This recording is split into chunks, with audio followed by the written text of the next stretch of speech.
ने ऋषियों से कहा प्रसंग बखान 34वें अध्याय पर दया करो भगवान। हे सूत जी, यह पीपल का पेड़ शनिवार के अतिरिक्त सप्ताह में बाकी दिनों में क्यों नहीं पूजा जाता?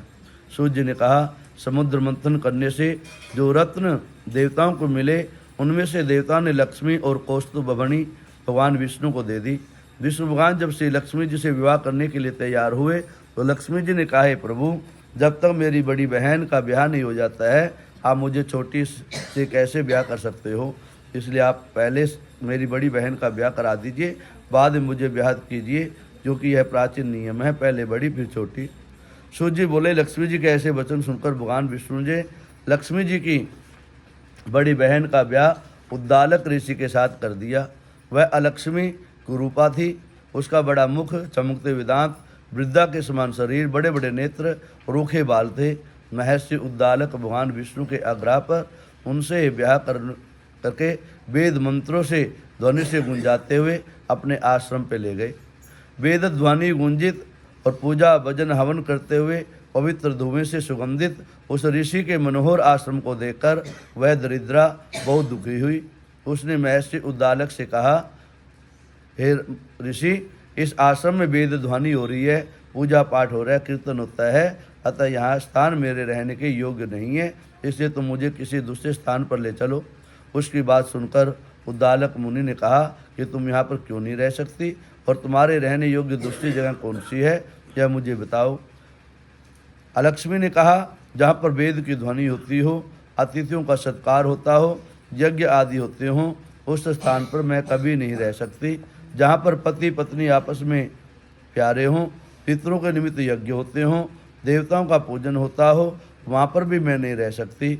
जहाँ पर दिन रात पति और पत्नी झगड़ते रहते हैं और जहाँ से अतिथि लोग सदा निराश रहते हैं, जहाँ ब्राह्मणों का मान और सम्मान नहीं है, जहाँ पूज्यों, वृद्धों, सत्पुरुषों तथा मित्रों का अनादर होता हो, वहाँ और जहाँ दुराचारी, चोर, परिस्त्रीग्रामी, झूठ बोलने वाले, क्रोध करने वाले, प्रमाद करने वाले, ईर्ष्या और द्वेष करने वाले रहते हों, जहाँ पर गौओं का वध होता हो, मद्यपान, ब्रह्म हत्या आदि पाप होते हों, वहाँ पर मैं प्रसन्नता पूर्वक निवास करती हूँ।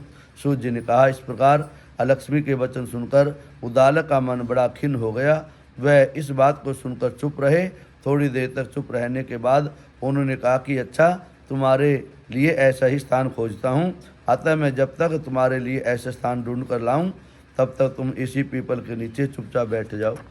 सूत जी ने कहा, महर्षि उद्दालक ने उसे पीपल के नीचे बिठाकर उसके रहने योग्य जगह ढूंढने के लिए चल दिए, लेकिन जब वह बहुत समय तक प्रतीक्षा करने पर भी वापस नहीं लौटे थे, अलक्ष्मी रोने लगी। उसकी बुरी तरह से रोना जब लक्ष्मी माता को बैकुंठ में भी सुना तो वह व्याकुल हो गई। उन्होंने दुखी होकर भगवान विष्णु से कहा, हे प्रभु, मेरी बड़ी बहन अलक्ष्मी पति के त्याग देने से अत्यंत दुखी हो गई है। हे नाथ, यदि मैं आपकी प्रिय पत्नी हूँ तो आप उसे आश्वासन देने के लिए उसके पास चलिए। पत्नी की प्रार्थना सुनकर कृपा सिंधु भगवान लक्ष्मी जी को साथ में लेकर उस पीपल के पास में गए जहाँ पर उसकी बहन अलक्ष्मी बैठी रो रही थी। उसको आश्वासन देते हुए भगवान विष्णु ने कहा, हे लक्ष्मी, इस पीपल की जड़ में तुम सदा के लिए निवास करो, क्योंकि मेरे ही अंश से इसकी उत्पत्ति हुई है और इसमें मेरा निवास रहता है। प्रतिवर्ष गृहस्थी लोग तुम्हारा पूजन करेंगे और उन्हीं के घर में तुम्हारी छोटी बहन निवास करेगी। स्त्रियों को विविध प्रकार से उपहारों से तुम्हारी पूजा करनी चाहिए। मनुष्य को चाहिए कि वे धूप, दीप, नैवेद्य, गंध आदि से तुम्हारी पूजन करे, तभी लक्ष्मी जी उन पर प्रसन्न होती हैं। सूत जी ने कहा, भगवान श्री कृष्ण, सत्यभामा तथा पृथु और नारद का संवाद तुम लोगों को सुना दिया, जिसके सुनने से ही मनुष्य के सभी पाप नष्ट हो जाते हैं और उसे वैकुंठ की प्राप्ति होती है। अब तुमको जो पूछना है सो पूछो।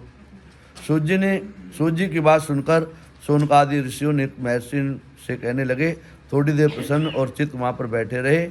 बाद में श्री बद्रायण जी के दर्शन करने के लिए चल दिए।